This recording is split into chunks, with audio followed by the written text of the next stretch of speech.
So once considered as a dark continent, now is the hub of the strategic mineral, which also includes the rare earth element.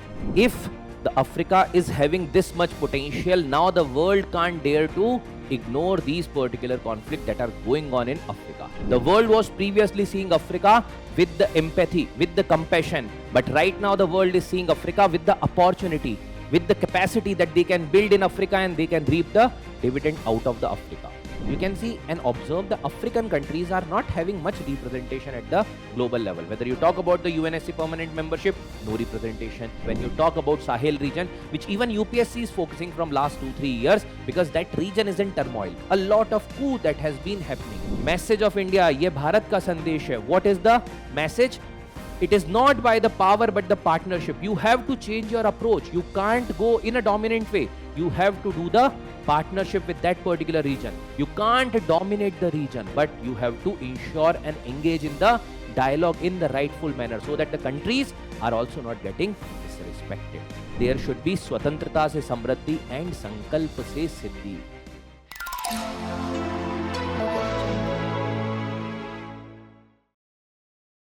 Hello everyone, I am Vishal Salsekar and today we are going to deal with a very important topic from the perspective of international relations regarding the India and Africa relationship.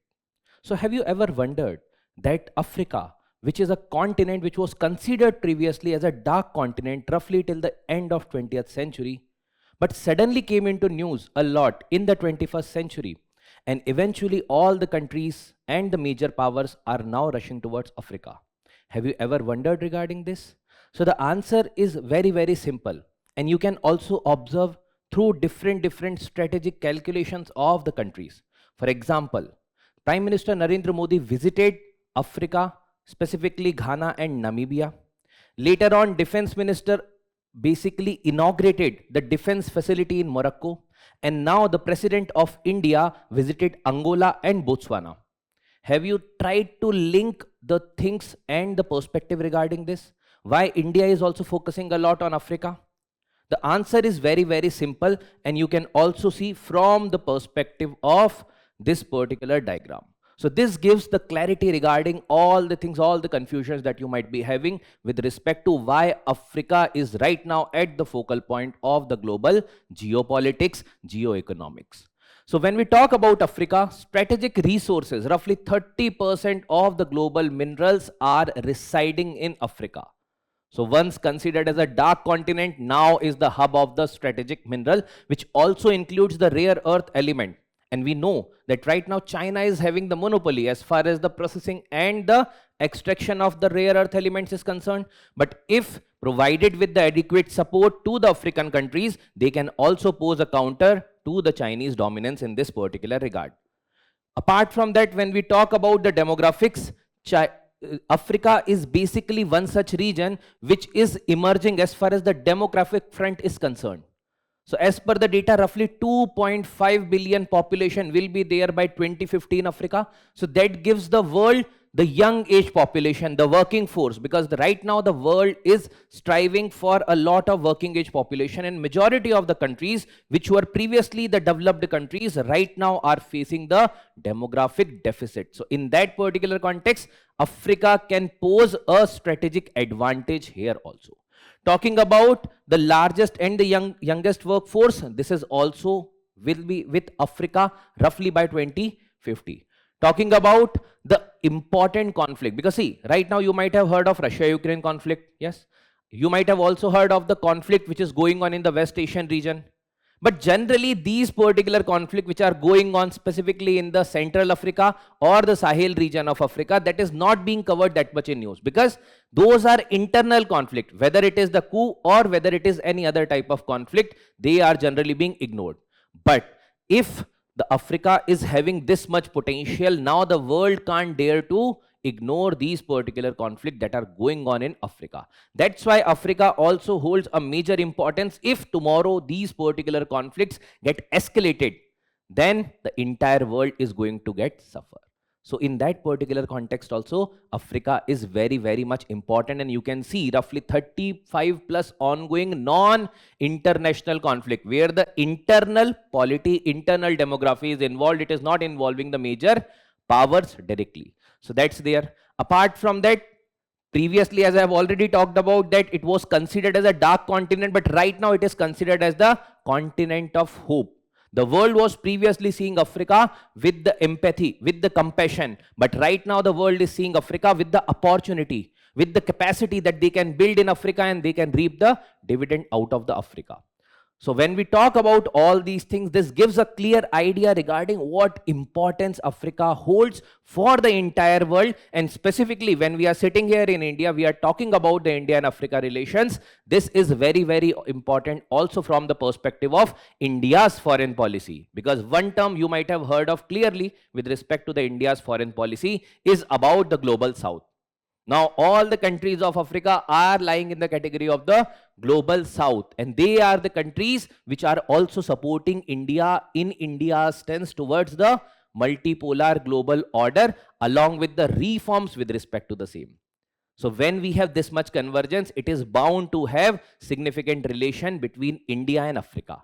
And last but not the least, in this particular context, that when President of India visited right now in Angola and Botswana, it was also to some extent decided, not exactly sure, but to some extent it is decided that there is India-Africa Forum Summit that is going to host in 2026. So if you are preparing from the perspective of 2026, this is going to be a very, very important aspect from the international relations perspective, because all the African countries are going to take participation in this particular summit, and then it will be a major news.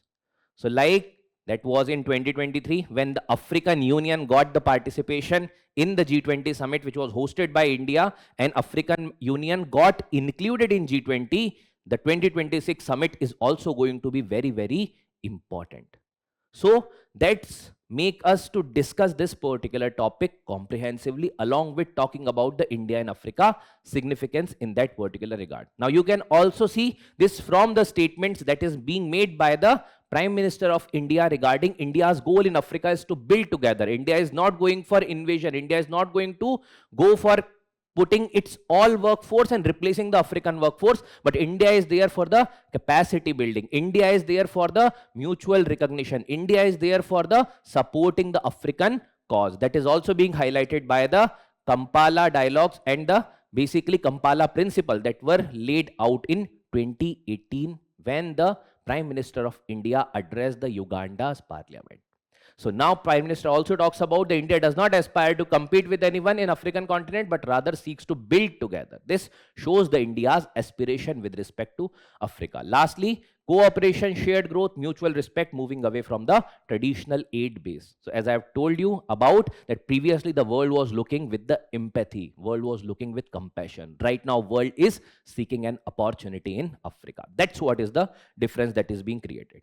Now talking about the importance of India and Africa relation and significance in that particular perspective, these significances can be divided into multiple headers, and based upon the priority we can say that these are the important aspects. First, and the one of the most important significance is the strategic and geopolitical.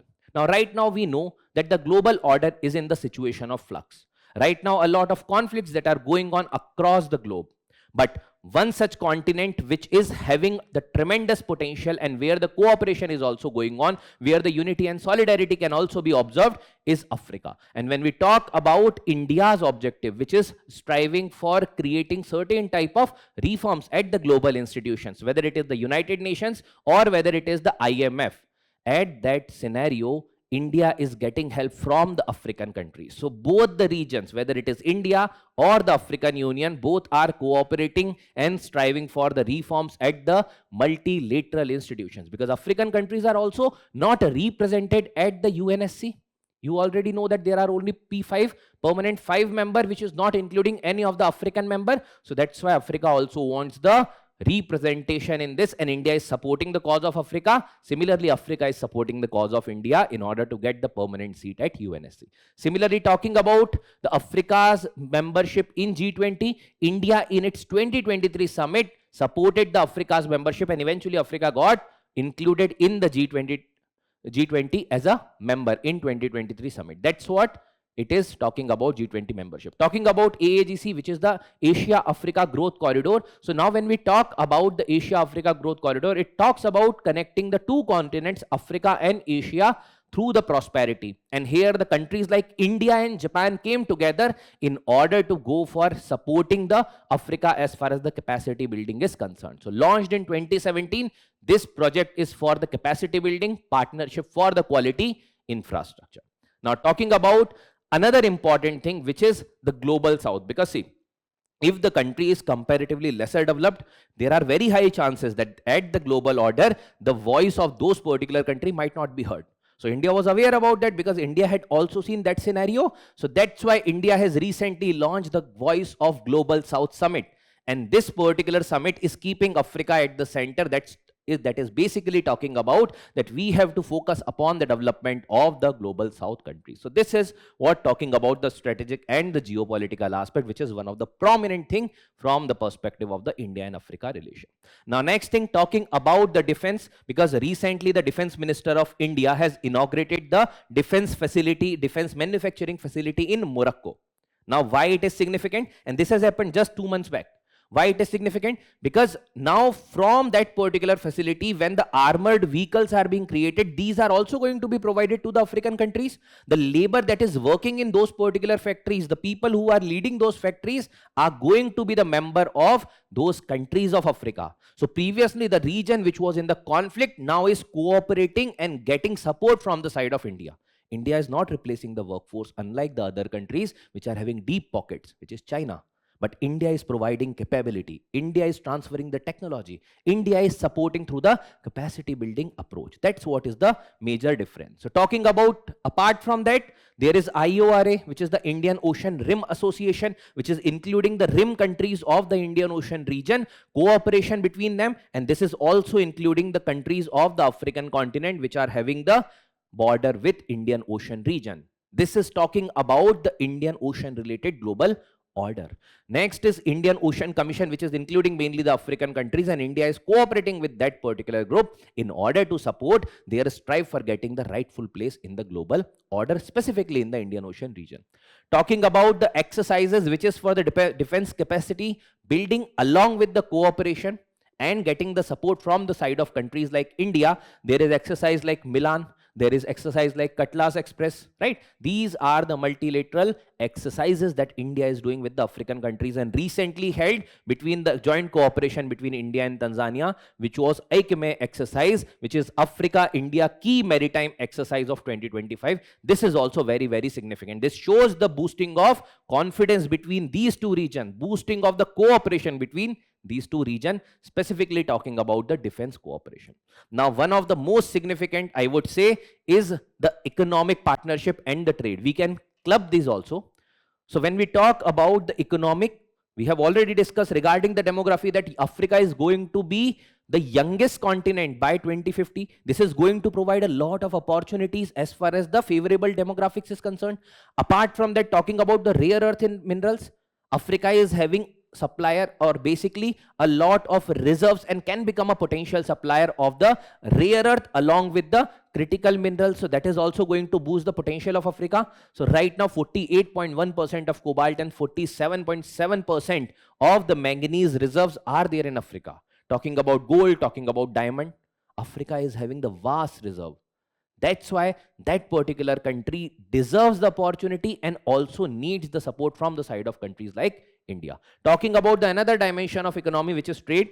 So right now, as per the present data, the trade is roughly around $100 billion. That means as a region, Africa is one of the largest trade partner of India. And when we talk about India as one of the largest trade partner of Africa, roughly third largest trade partner of Africa, which is India, having the trade volume of roughly $100 billion. This is huge. This has increased over a period of time, but there is substantial potential in order to go for further from here, in order to double this also in a span of few years. Apart from that, India is one such country, or I would say the first developing country to allow non-reciprocal duty-free market access. Means we are not expecting anything in return. We are providing African countries to export to us. Whatever we need, export to us. We will not pose any duty on your products. That's what India is doing as a matter of cooperation, matter of friendship with these particular countries. Next, talking about the soft power. Now, when we are talking about soft power, it is basically including the cultural thing, it is including the diaspora related things, it is talking about the historical aspects, it is also talking about the capacity building. So in all these things, in order to support the African countries, India is also taking participation and running a lot of initiative, and India recognized that from the very beginning, because initially through the non-alignment movement, India was supporting the cause of the independence of African countries. After that, India launched the ITC, which is Indian Technical and Economic Cooperation, which was launched roughly in 1960s, precisely in 1964, in order to build the capacity of different countries, which specifically included the African countries also. Then Indian Council for Cultural Research for the cultural cooperation, civilizational connect, that is also very important. Talking about the telemedicine and tele-education, E-Vidya Bharati and E-Arogya Bharati are the portal, and these are the part of the Pan-African e-network project that India is supporting, and that was launched since 2009. So you can see, this is not only about the cultural thing, it is also about the capacity building. This is what is the approach of India. Talking about the technology, now when we talk about technology, when we talk about the digital connect, now this year UPSC had also asked the question regarding this. Why they have asked question? They have not just kept the random question, they have asked this because recently there have been the large amount of cooperation between India and Africa. When Prime Minister visited certain countries, whether it is Mauritius, whether it is Namibia, he has signed the projects with respect to the UPI related support, along with the digital public infrastructure, which is one such core thing, which is the thing for the future, which is the future of the countries, right? So talking about the Pan-African e-network, which we have talked about, that is providing the telemedicine and the tele-education related support with respect to different countries of Africa. Further talking about the digital public infrastructure, which is supporting through the digital connect. For example, India is already possessing the Aadhaar technology. Now India is supporting the national ID card development of different African countries. Precisely, there are certain countries like Togo, Smart Zambia initiative. These are the countries which are taking support and the technology regarding the Aadhaar and the Aadhaar platform in order to build their own national digital ID project. So India is not exactly giving the Aadhaar model, but India is supporting to develop their own. So this is the manner in which the capacity building is being done. Further, UPI related support, RuPay card, which India has created as its own gateway. Apart from that, COVID, during the time of COVID, through the support like Vaccine Matri and the COVID portal, India supported. For example, there is the digital education related initiatives like Diksha portal, right? So these are the initiatives in the form of the digital domain that India is supporting. But this is not it. Apart from that, also a lot of things are there. For example, UPI, RuPay in Namibia, Mauritius, and even including Ghana. In the recent Prime Minister's visit in Ghana, there were work that has been started regarding the launch of the UPI. To some extent it has started, but yes, it will take off further in the subsequent years. Apart from that, National Digital ID Card, Smart Zambia initiative, and even this is not it. India's educational institutions through the MOUs are also cooperating with Africa. So for example, IIT Madras have established its campus in Zanzibar.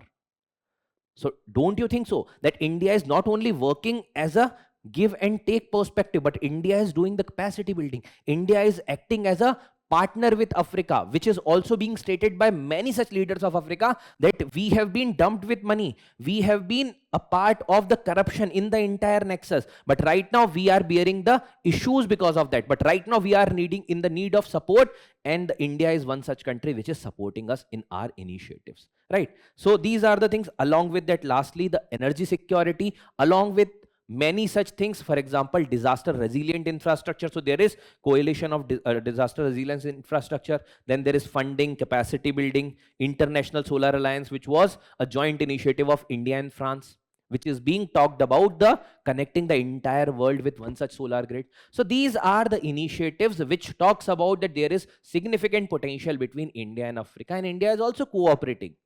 There might be certain delay, but yes, we are going on the right track as far as the India and Africa cooperation is concerned. Now, having discussed about the strategic significance of the relation, now what are the principles which are guiding, which are the Kampala principles basically laid out by the Prime Minister of India in the Uganda's parliament in 2018 when he was addressing the assembly session in Uganda. And there he had clearly mentioned about these principles, that what is the exact agenda of India. And whatever we have discussed, you will be also able to see that this is what India is talking about. Firstly, intensifying and deepening India's engagement with Africa, economic, defense, political, in all the manner India is doing, even including the digital one.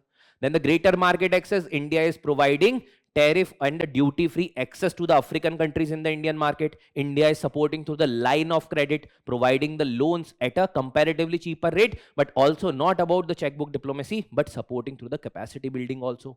Apart from that, enhancing the agricultural productivity, because India is also having certain region getting impacted by the desertification and the productivity related issue. So this particular technology and the capacity building, India can also support with to the African countries in order to build their capacity, in order to boost the food productivity in that region. Combating terrorism, so whether it is Africa, whether it is India, they are facing the issues like cross-border terrorism, they are facing the issues like terrorism in general, the terror network. So there also India is cooperating, fostering the peace and security. Then promoting the aspiration of African youth, the demographics, roughly 2.5 billion population that is there, and that can be a major asset for these countries. Creating local capacity, this is what India's approach is. Talking about the digital tool, the India's entire support through UPI, through the CoWIN portal, through Diksha portal, through the RuPay, along with that the IIT's campus, the collaboration for the digital ID card, DPI related things, all these things are part of that. Addressing the issues of climate change, India is also facing the issues. There are a lot of disasters that are being created and exaggerated by the climate change. So India is also facilitating the support regarding the same, sharing the technology in order to build the capacity. Free and open oceans to all. So India is also supporting the African countries through the blue economy, and specifically those countries which are the island countries within the Indian Ocean region. They are the specific focus countries of India. Collaboration in establishing the just representative and the democratic order. So there is a Isolvini consensus of the African countries regarding the reforms as far as the UNSC is concerned. India is supporting that. And the African countries are also supporting the India's candidature at the UNSC, and both the region wants that there should be reform in the global order. That is the much needed aspect that the world needs right now. So these are the principles. You can easily quote these principles whenever you have to answer any specific question regarding India's thought process, India's principle guiding the Africa's relation or India-Africa collaboration. You can quote these. Talking about that, obviously, see, when we are talking about the countries like China, the countries like US, the countries of Europe, they are also collaborating with this region, but their approach is different. But obviously their approach is sometimes much intensive, and where sometimes India is lacking. So there must be certain issues that India also have to overcome when it is dealing with the countries of Africa, because see, the continent is having enormous potential. But the point is, if we are not taking the advantage of this particular potential, then to some extent India might be lagging behind in the approach with Africa. And it's not like India is the only actor in this entire game. There are many such actors also. So India have to be agile, India have to be proactive in this context. But right now there are certain challenges we can observe. First is the delays in the project execution. This is not about Africa, but this is about the entire spectrum. There are sometimes the bureaucratic delays, sometimes the funding delays, sometimes the issue with respect to the lack of understanding of that particular geography and demography.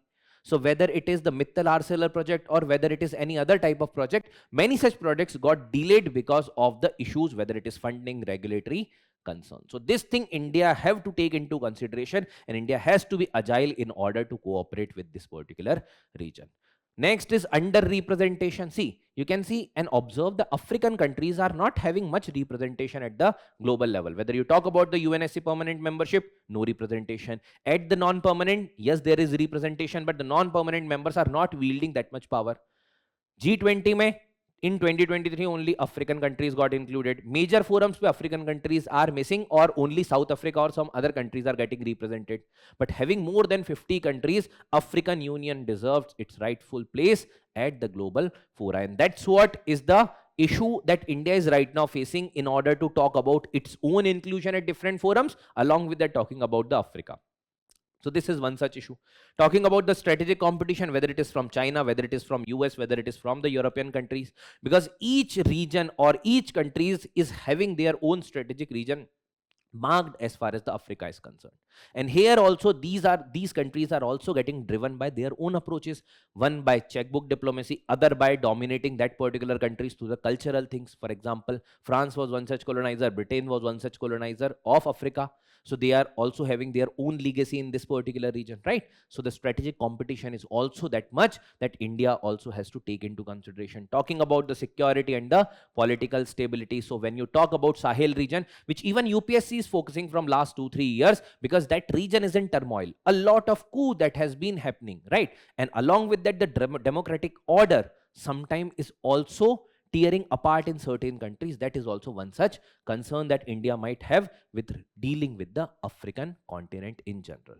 Now, talking about this, there is already a way ahead. Certain things we have talked about, that what should be the guiding principles of the India's foreign policy. Now let's have a discussion about what should be the way ahead for India, because if India has to remain agile, if India has to remain in the competition, and if India has to take the advantage of the early bird and the principles that are guiding India, India has to be driven by these particular principles. First is capacity building has to be at the top in the India's approach for Africa, because right now the continent is also getting filled by the rise of nationalism, and in that particular sense, if you are going to approach by the colonial approach or the imperialistic approach, you will never be successful in that region. So the capacity building, local ownership, taking the support from the local, whether it is the local political parties or whether it is the local youth, that has to be in the partnership with the India in order to include the benefit and the goodwill of the African countries. Talking about the long-term sustainable post-colonial model, which is based upon the South-South cooperation. So Voice of the Global South Summit is one such summit which can help in order to boost the relationship between India and Africa. Talking about the UNSC, we have already discussed that there is Isulvini consensus which is driving African countries, where African countries want their rightful place at the UNSC in the form of permanent membership. Similarly, India is getting driven by G4 approach, where India is also followed by the countries like Germany, countries like Brazil, and countries like Japan in order to get their rightful place in the UNSC. So when these two regions are cooperating and converging for the reform, that is the one such major link between these two regions. Now, lastly is the Mahasagar, which is the mutual and holistic advancement of the security and growth for all in the region, which was the expanded version of Sagar, which was security and growth for all in the region, which was limited to the neighboring countries. But now, through the Mahasagar approach, India is also collaborating with the countries of Africa. India is also collaborating with the far distant countries in order to cooperate, capacity building, providing the defense capability related support. So these are the approaches that India should be doing, and with these approaches, India should be reaching out to the African countries. Lastly, the Prime Minister, as we have talked about, that these things are very, very important, because these are the guiding principle that guides the foreign policy. So this is the message of India. Ye Bharat ka sandesh hai. What is the message? It is not by the power but the partnership. You have to change your approach. You can't go in a dominant way. You have to do the partnership with that particular region. You can't dominate the region, but you have to ensure and engage in the dialogue in the rightful manner, so that the countries are also not getting disrespected. Lastly, not by exclusion but the equity. Make these countries as the stakeholder in your approach as far as the region's relation with India is concerned. So when these things are going to be there, this is going to boost further our relationship, when exactly by these principles India is going. And right now also the approach of India is this only, that we are not going to dominate, we are not going to impose our power, we are not going to exclude country. We are for the inclusive approach, we are for the equity, we are for the partnership. And this is what is the message of India to the African countries. So this will be our shared vision, that there should be swatantrata se samriddhi and sankalp se siddhi. There should be freedom for our future, our shared future, our future which is the future of the global South countries. So this is what is needed in the present point of time in order to have comparatively better relation between India and Africa. And also, given that the large population will be part of Africa, so prosperous Africa is eventually going to help a lot of countries in order to gain their own domestic support. right? So from the freedom to future is the motto of this entire cooperation. Clear? So I hope that whatever we have discussed regarding this entire topic of the India and Africa partnership is clear to you. We will meet again in order to discuss certain other topic. But before that, having understood this particular topic, now refer to the UPSC previous year question on India Africa. In 2025, they have asked about the digital partnership. Previously, they have asked about a lot of cooperation between the India and Africa. So that's what you should be referring to in order to get clarity from the perspective of the UPSC examination also. Okay? So I hope whatever I have discussed with this energy is clear to you. Thank you everyone. Have a great day.